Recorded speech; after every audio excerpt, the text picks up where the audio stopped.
بسم اللہ الرحمن الرحیم۔ السلام علیکم۔ میں بانجھ تھی، اس لیے میرے شوہر نے اولاد کی خاطر دوسری شادی کر لی تھی۔ اس کی دوسری شادی کے بعد مجھے پتہ چلا کہ میں بانجھ نہیں بلکہ میرا شوہر بانجھ تھا۔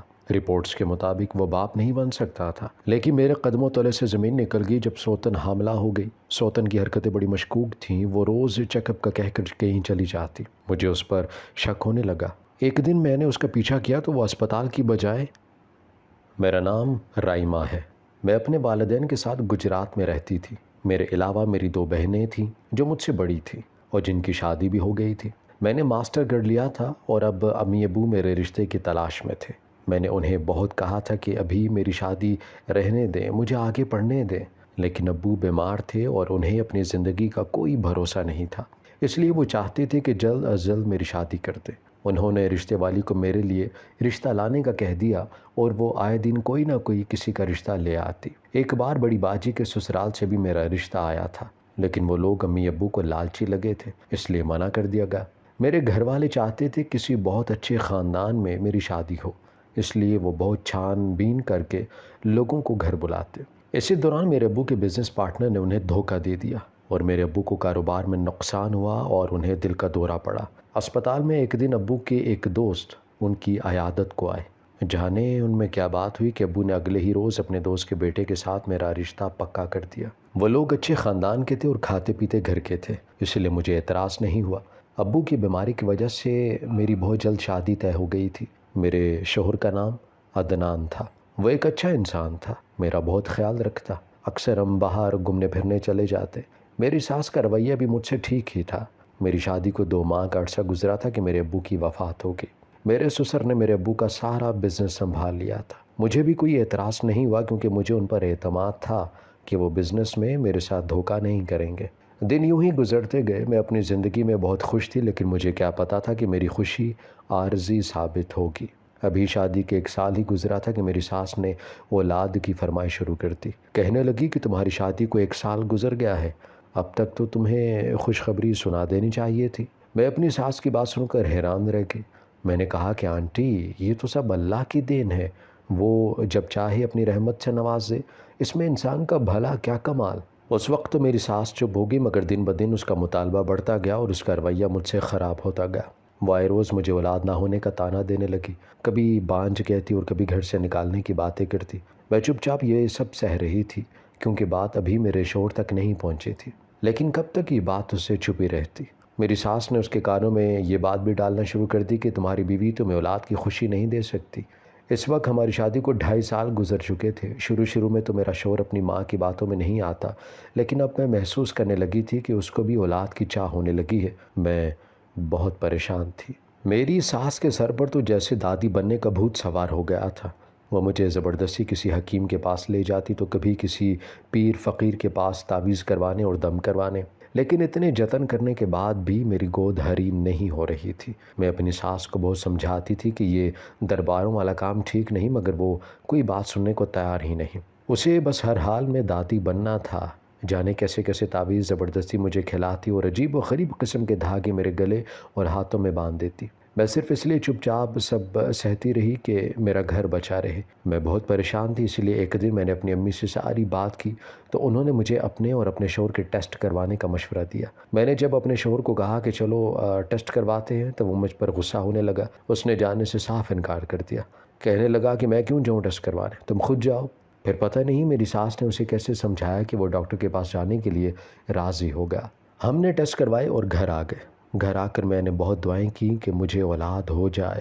میں سوچتی تھی کہ سب ٹھیک ہو جائے گا، آج نہیں تو کل میری بھی سونی جائے گی۔ میرے وہم و گمان میں بھی نہیں تھا کہ میرے ساتھ کیا ہونے والا ہے۔ میری ساس کو ٹیسٹ کا رزلٹ جاننے کی بڑی بے چینی تھی۔ 1 ہفتے بعد وہ خود ہی ہاسپٹل سے جا کے رپورٹس لے آئی۔ جیسے ہی وہ گھر آئی اس نے رپورٹس میرے منہ پر ماری اور کہا کہ تم بانجھ ہو، دیکھ لو اپنی رپورٹس، تم میرے بیٹے کو اولاد نہیں دے سکتی، تم ایک ناکارہ عورت ہو۔ میں تو صدمے سے لڑکھڑا گئی۔ میں واقعی بانجھ تھی، مجھے یقین نہیں آ رہا تھا۔ میں روتے ہوئے کمرے میں چلی گئی۔ میری ساس کو مجھ پر اور ستم کرنے کا موقع مل گیا تھا۔ میرے شوہر نے بھی مجھ سے نظریں پھیر لی تھی۔ میری ساس اس کی دوسری شادی کرنے کی تیاری کرنے لگی۔ اس نے لڑکی بھی چند دنوں کے اندر اندر ڈھونڈ لی اور میرے سوتن کو گھر لانے کی تیاریاں ہونے لگی۔ مجھے کم از کم اپنے شوہر سے اس بے حسی کی امید نہیں تھی۔ وہ تو بہت پیار کرتا تھا مجھ سے، پھر اس نے ایسا کیوں کیا؟ ایک دن میری ساس میرے سسر سے بات کر رہی تھی تو میں نے سن لیا۔ وہ کہہ رہی تھی کہ رائمہ کو ہم گھر سے نہیں نکال سکتے کیونکہ اس کا کاروبار ہم سنبھال رہے ہیں، جب مکمل طور پر کاروبار ہمارے نام ہو جائے گا تو اسے نکال دیں گے۔ سسر کہنے لگا کہ ہاں، میں نے عدنان سے بات کی تھی، وہ بھی یہی کہہ رہا تھا کہ رائمہ کا کاروبار نام کروا کر اسے طلاق دے دوں گا۔ یہ سن کر میں بہت دل برداشتہ ہو گئی تھی۔ دل تو یہی چاہ رہا تھا کہ ابھی یہ گھر چھوڑ کر چلی جاؤ۔ میں اپنے گھر جا کر بھی کیا کرتی؟ میں بانجھ تھی، میری دوسری شادی بھی نہیں ہو سکتی تھی، اسی لیے میں چپ کر کے وہیں رہنے لگی۔ امی کو بھی جب ساری صورتحال کا پتہ چلا، انہوں نے بھی مجھے وہیں رہنے کو کہا۔ کہنے لگی کہ تمہیں زمانہ قبول نہیں کرے گا، اب تمہارا مرنا جینا یہی ہے۔ میرے دکھ کا اندازہ کسی کو بھی نہیں تھا۔ دونوں ماں بیٹے بہت خوش تھے۔ بہت جلد میرے شوہر کی دوسری شادی ہو گئی اور میری سوتن گھر آ گئی۔ وہ میری ہی عمر کی لڑکی تھی اور کافی خوبصورت بھی تھی۔ میری ساس اور سسر میری سوتن کے صدقے واری جا رہے تھے۔ میرا شوہر بھی اس کے آگے پیچھے پھرتا تھا۔ میں یہ سب دیکھ کر بہت دکھی ہوتی تھی۔ میری امی مجھے فون پر تسلی دیتی، میں ان کے پاس بھی نہیں جا سکتی تھی۔ یوں اسی گھر میں وقت گزرنے لگا۔ میری سوتن دیکھنے میں معصوم اور بھولی بھالی لگتی تھی۔ میرے ساتھ اس کا تعلق نہ ہونے کے برابر تھا، نہ وہ مجھے بلاتی تھی اور نہ میں اسے۔ میری سوتن کی حرکتیں مجھے بہت عجیب لگتی تھی۔ مجھ سے وہ ایسے چھپتی تھی جیسے میں اسے کھا جاؤں گی۔ جہاں میں بیٹھتی وہ وہاں سے اٹھ جاتی۔ ان دونوں کی شادی کو 6 مہینے گزر چکے تھے جب ایک دن اطلاع ملی کہ میری سوتن حاملہ ہو گئی ہے۔ اب تو میری ساس کی خوشی کا کوئی ٹھکانہ نہیں تھا۔ وہ ہر وقت اس کے لاڈ اٹھاتی، اس کے صدقے واری جاتی۔ میرا شوہر بھی بہت خوش تھا۔ وہ اب زیادہ تر اپنا وقت اپنی نئی بیوی کے ساتھ گزارتا، مگر مجھے وہ چہرے سے خوش نظر نہیں آتی۔ ایسا لگتا تھا جیسے وہ اس سب کے لیے ابھی تیار نہیں تھی۔ میری ساس اٹھتے بیٹھتے مجھے تانے دیتی، مجھے بانجھ کہہ کر کے میرا دل جلاتی، میرے سامنے جان بوجھ کر میری سوتن کو پیار کرتی۔ میری سوتن عجیب عورت تھی، میرے ساتھ اگرچہ اس کی کبھی لڑائی نہیں ہوئی تھی، مگر تھی وہ بھی میری سوتن نہ، اور ہر سوتن کی طرح وہ مجھے بھی بری لگتی، اسی لیے میں اسے دیکھنا بھی پسند نہیں کرتی۔ ایک دن میرے میاں نے بتایا کہ اسے کاروبار میں بہت منافع ہوا ہے۔ وہ سب اس خوشی کو منانے باہر کھانا کھانے گئے۔ میں نے بھی ساتھ چلنے کو کہا تو میری ساس نے مجھے منع کر دیا کہ تم جا کر کیا کرو گی؟ جاتے جاتے میری ساس مجھے کہہ گئی کہ ان دونوں کے کمرے کی صفائی کر دینا۔ میں اپنے شوہر کے کمرے میں آ گئی اور صفائی کرنے لگی۔ اتنے میں گیٹ کی بیل ہوئی۔ میں دروازے پر گئی تو ڈاکیا کھڑا تھا۔ اس نے میرے شوہر کے نام کی ڈاک میرے حوالے کی۔ میں حیران ہوئی کہ اس کے نام کیا ڈاک آئی ہے۔ میں نے تجسس میں اس لفافے کو کھول لیا۔ اس کے اندر کسی ہاسپٹل کی رپورٹس تھی۔ میں نے رپورٹس دیکھی تو میرے قدموں تلے سے زمین نکل گئی۔ میرے شوہر نے کوئی ہفتہ پہلے ٹیسٹ کروائے تھے جن کی وہ رپورٹس تھی۔ ان رپورٹس کے مطابق میرا شوہر بانجھ تھا۔ وہ اولاد پیدا نہیں کر سکتا تھا، وہ کبھی باپ نہیں بن سکتا تھا۔ میں جیسے جیسے وہ رپورٹ پڑھتی گئی ویسے ویسے میری پریشانی میں اضافہ ہونے لگا۔ میں نے سوچا اگر خرابی شوہر میں ہے تو سوتن کیسے حاملہ ہوگی؟ یہ بہت بڑا سوالیہ نشان تھا۔ مجھے یاد آیا کہ وہ کبھی کبھی گھر سے اکیلی کہیں باہر چلی جاتی تھی۔ ہو سکتا ہے اس کا پہلے سے ہی کسی کے ساتھ کوئی تعلق ہو۔ یہ بہت بڑی بات تھی۔ اگر میرے شوہر کو اس کا پتہ چلتا تو وہ کھڑے کھڑے میری سوتن پر بد چلنے کا الزام لگا کر اسے طلاق دے دیتا۔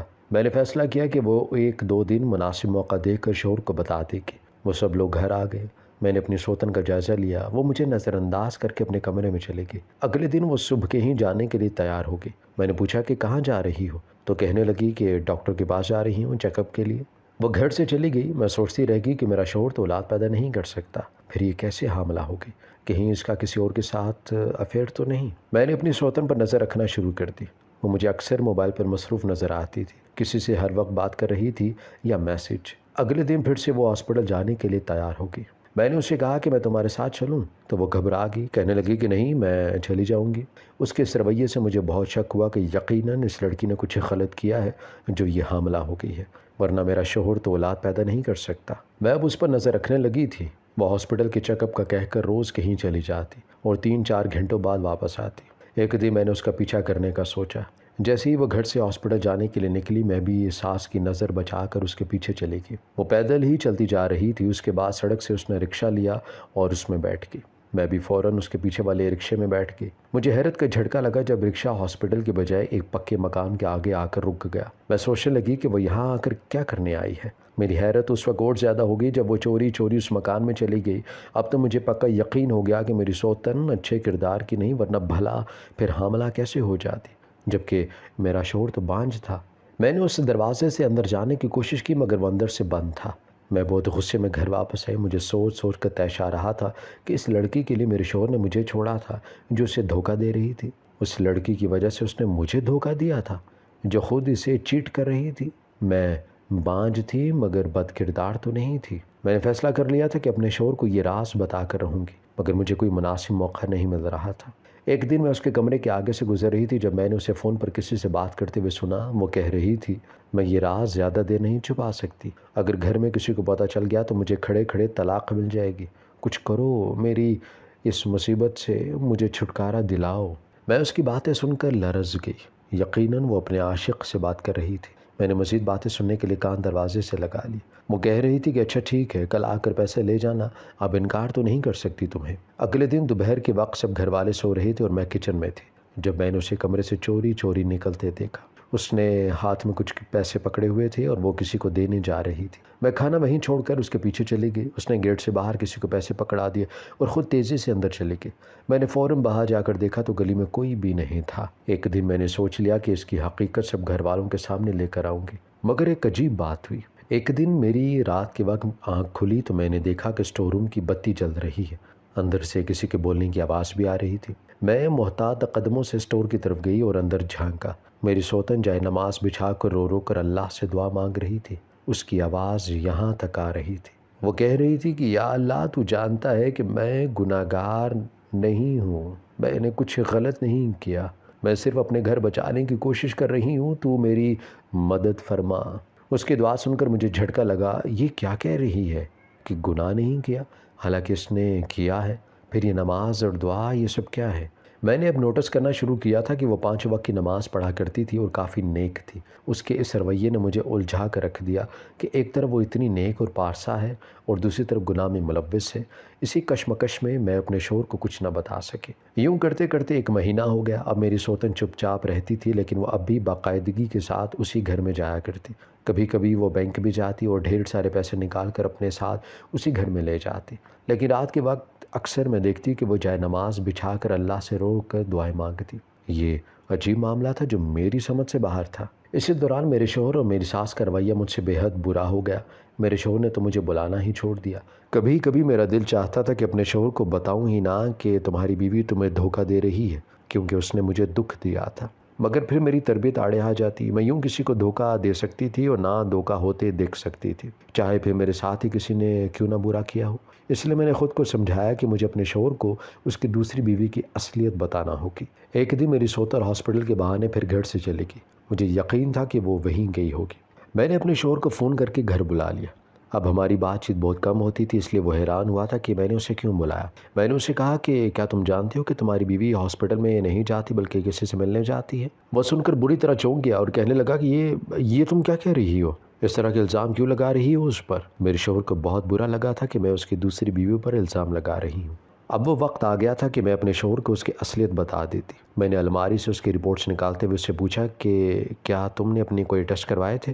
کہنے لگا ہاں، کچھ عرصہ پہلے ایک ہارمونل بیماری ہوئی تھی تو ڈاکٹر کے کہنے پر ٹیسٹ کروائے تھے، مگر رپورٹس ہاسپٹل والوں نے گما دی، اسی وجہ سے میں نے پھر دوبارہ کروائی ہی نہیں، بس دوائیاں کھا کر ٹھیک ہو گیا۔ میں نے اسے اس کی رپورٹس دیتے ہوئے کہا کہ یہ رہیں وہ رپورٹس، ان رپورٹس کے مطابق تم میں مسئلہ ہے، تم کبھی باپ نہیں بن سکتے۔ وہ میری بات سن کر سناٹے میں آ گیا۔ اسے یقین ہی نہیں آ رہا تھا کہ ایسے کیسے ممکن ہے۔ وہ لڑکھڑا گیا، اتنی بڑی بات اس سے برداشت ہی نہیں ہو رہی تھی۔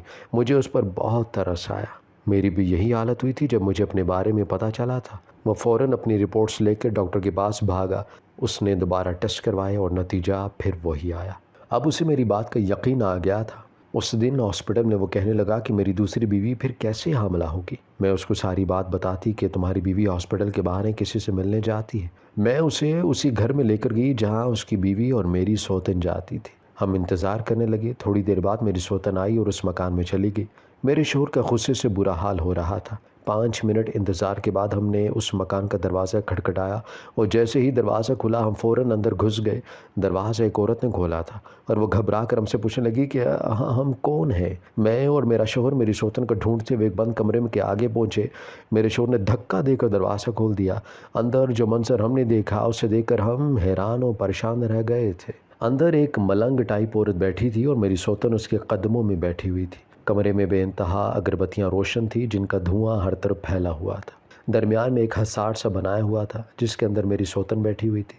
ہمیں دیکھ کر وہ گھبرا گئی اور اٹھ کر کھڑی ہو گئی۔ ہم جو کسی اور ہی کا منظر سوچ کر آئے تھے سمجھ نہیں پائے کہ معاملہ کیا ہے۔ مجھے تو لگا تھا شاید وہ کسی لڑکے سے ملنے یہاں آتی ہے، لیکن یہاں دیکھ کر اندازہ ہو رہا تھا کہ وہ کسی جادو ٹونے والی کے پاس آتی ہے۔